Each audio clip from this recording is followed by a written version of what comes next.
the Ambassador of the State of Eritrea and Dean of the Diplomatic Corps, Ambassador Bayene Rusom, the Regional Representative of the UN Habitat and Africa Regional Office, Mr. Omar Saila, Your Excellencies, Ambassadors, and members of the Diplomatic Corps, the academic and the University of Nairobi fraternity, civil society representatives and non-governmental organizations, the Special Envoy, Dr. Ali, Environmental Envoy, distinguished participants, ladies and gentlemen, good people, good morning.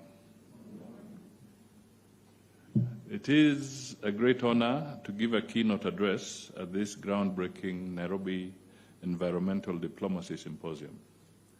This symposium is a first of its kind, bringing together rich expertise from across a spectrum of stakeholders. This symposium is a game changer.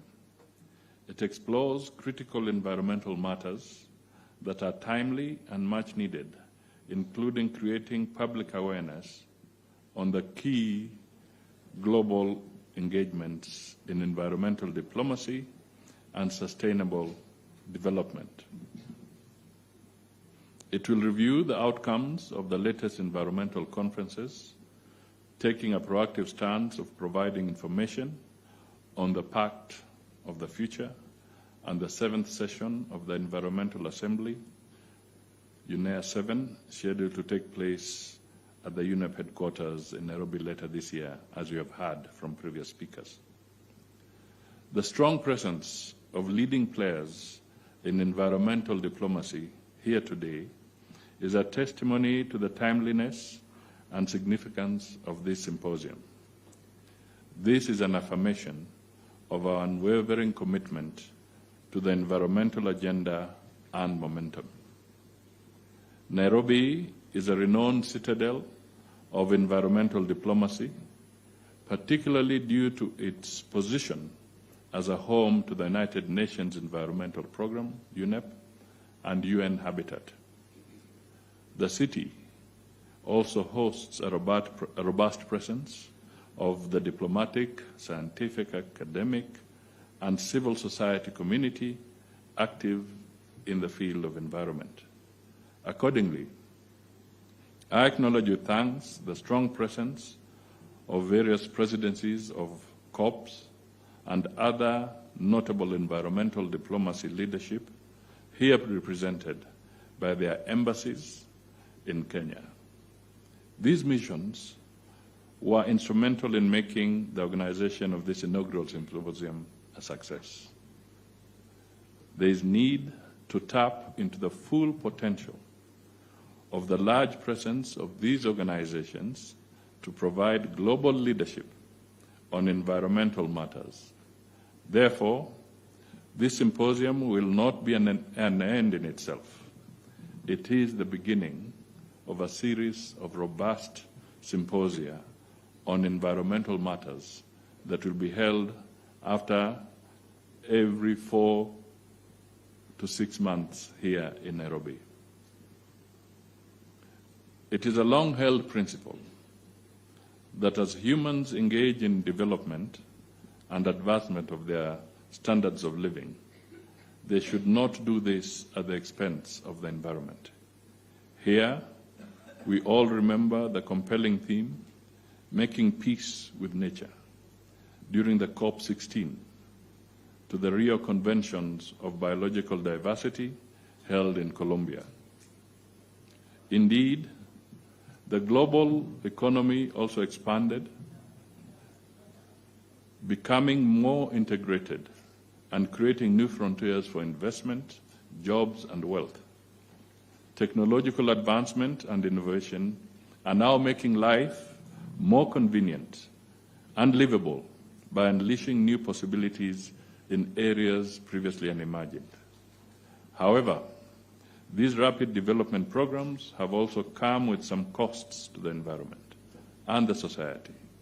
Global warming is at its all-time high, with the World Meteorological Organization cautioning that 2024 recorded 1.55 degrees Celsius, the highest average global temperature increase since pre-industrial time.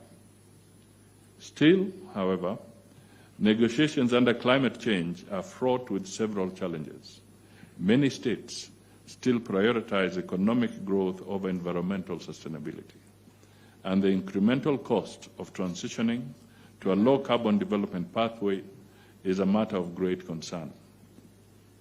The current nationally determined contributions targets are insufficient to keep the global temperature rise below the 1.5 degree Celsius in line with the Paris Agreement.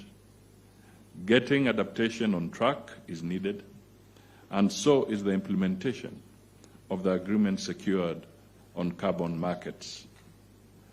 The global biodiversity is experiencing massive decline due to habitat destruction, invasive species, overexploitation, pollution, and climate change.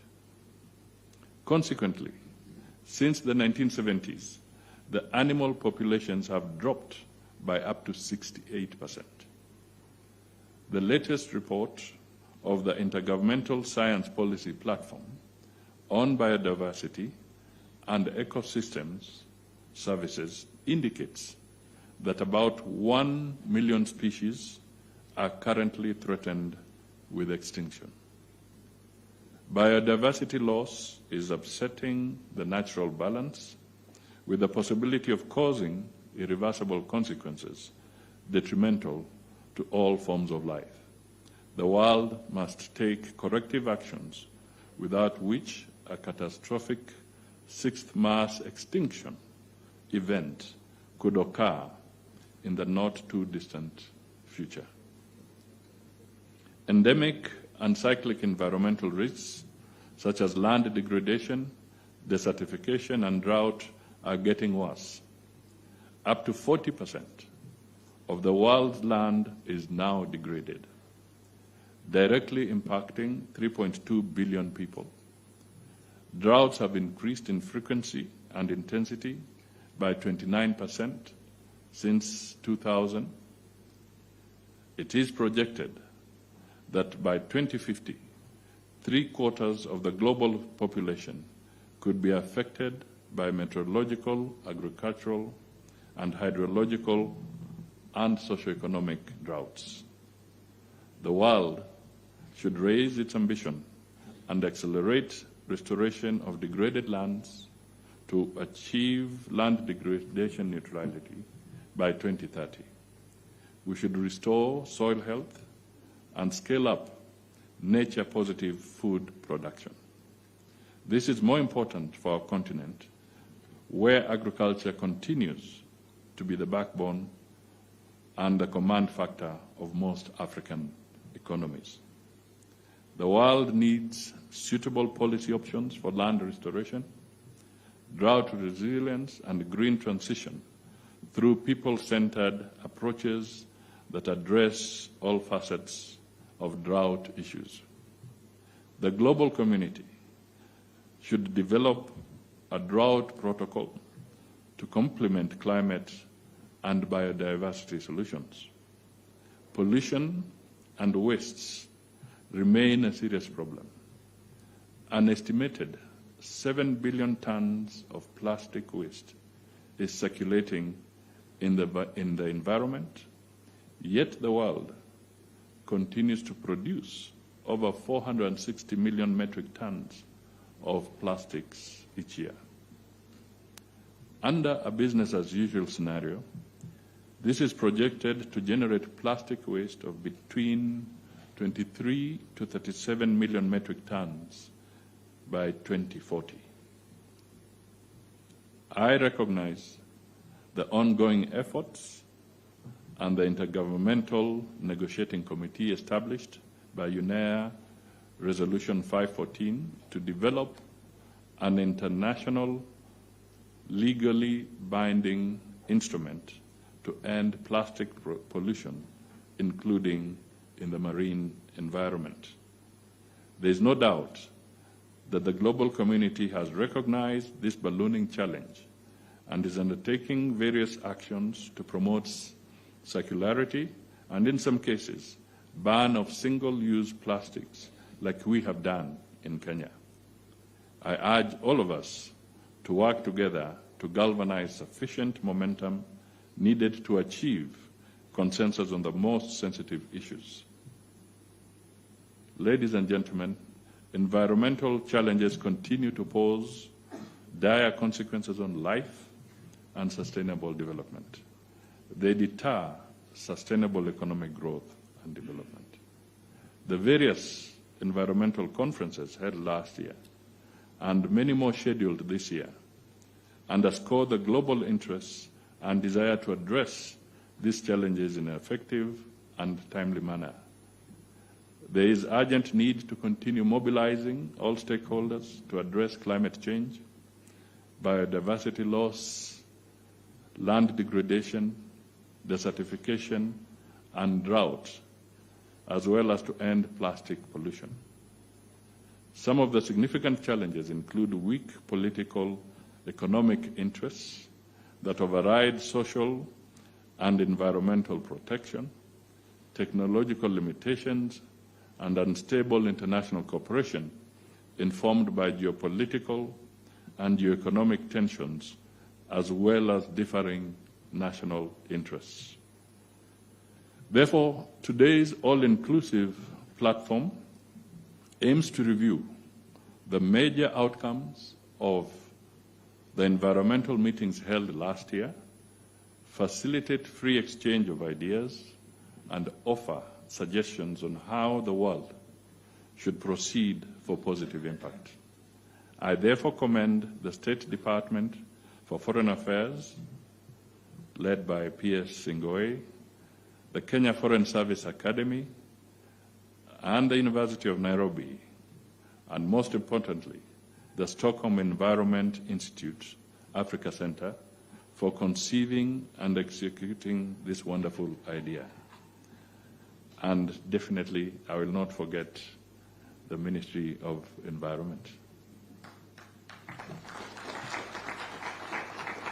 Finally, I would like to crown it all by launching a legacy publication on Kenya's environmental diplomacy over the last 60 years of independence.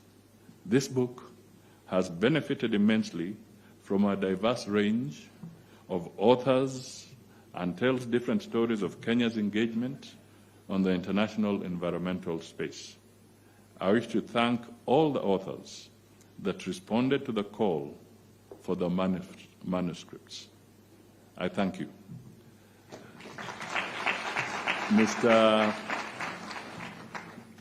P.S. Sing'oei, you made me feel guilty when I came up here, when you said that the economists are culprits. And the problem is that I'm both an economist and a politician. So these two seem to have a problem in coming in one bundle and creating a lot of problems all over.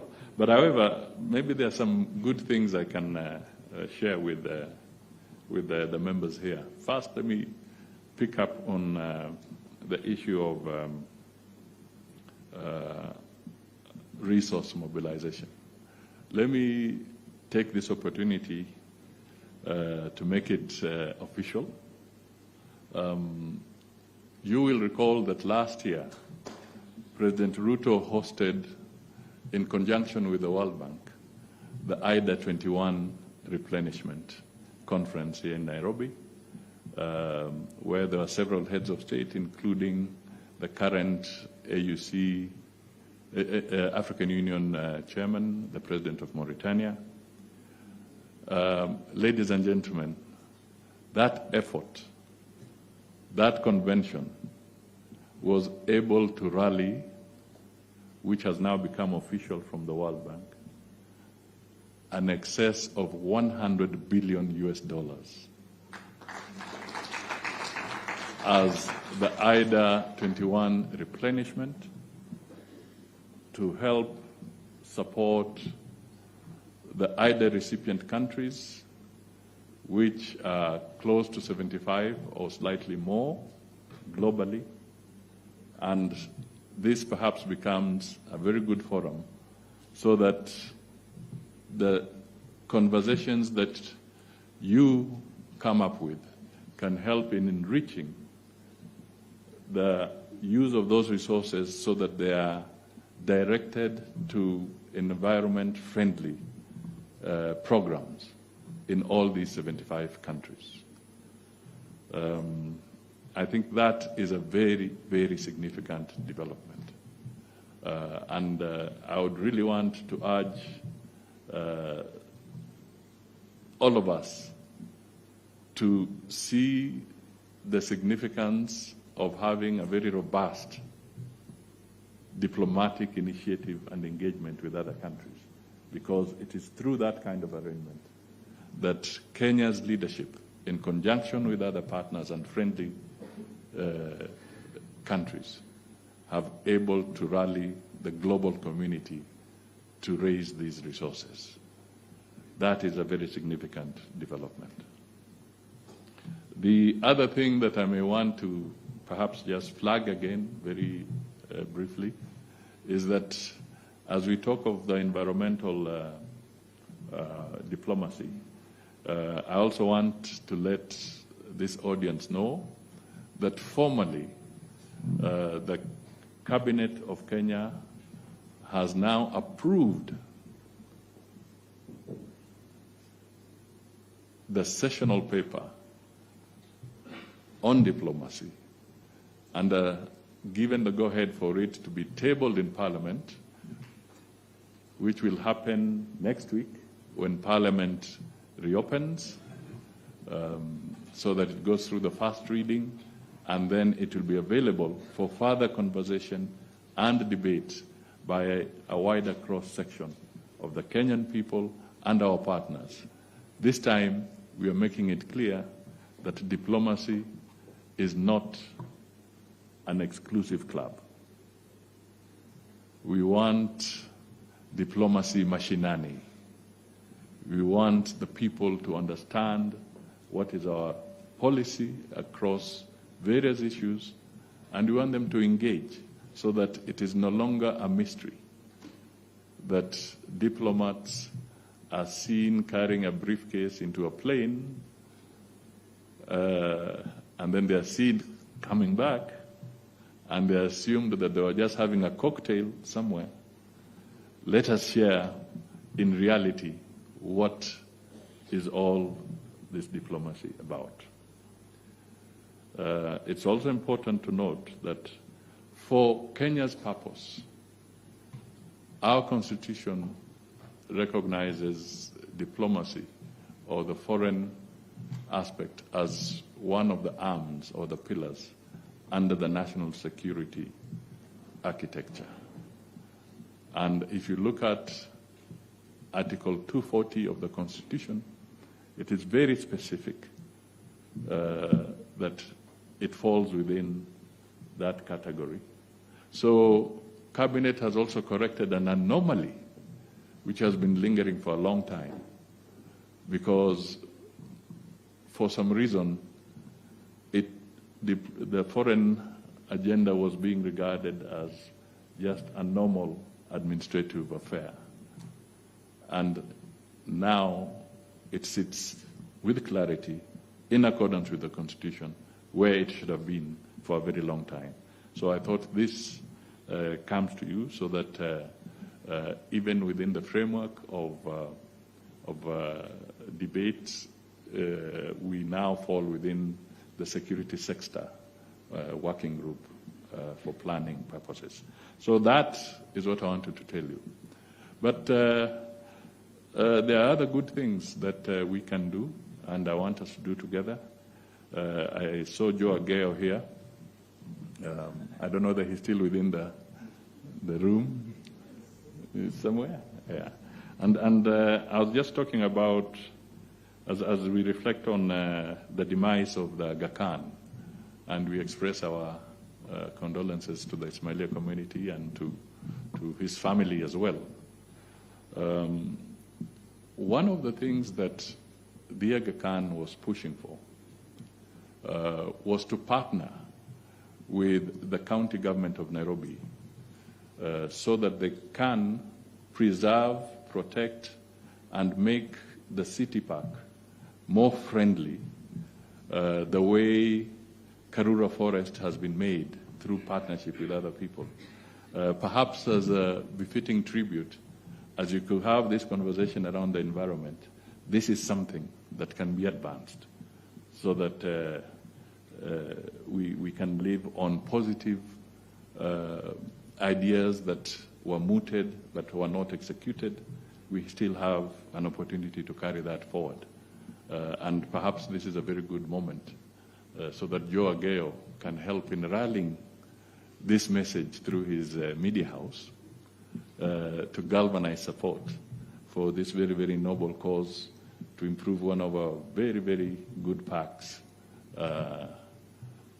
in Nairobi, make it better, make it user-friendly, give it greater security so that people can walk the way it is when you do walk in Karura Forest. And that is where you pay tribute to the Wangare Maathais of this world and other partners who have really supported that. We also want to see protection of the Ngong forests and other areas, our national park. We want to see in far-flung places the Maragoli Hills rehabilitated in Western Kenya. We sometimes also forget that there are some politicians who may have caused trouble, but in their own way they were interesting. There was Kariuki Chotara. If you went to Naivasha today, you'll not believe that we politicians, as much as we can be rabble-rousers, Kariuki Chotara actually spearheaded the greening of, when you drive down to Naivasha and you see all those trees, he was at the center of planting that. So there, even from politicians, some good things do emerge. Then you can go to an elder like Mulu Mutisia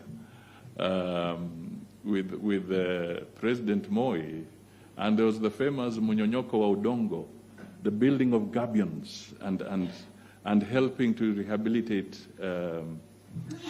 degraded land. There were initiatives that perhaps were ridiculed, even by maybe not exactly social media. It was not as robust then.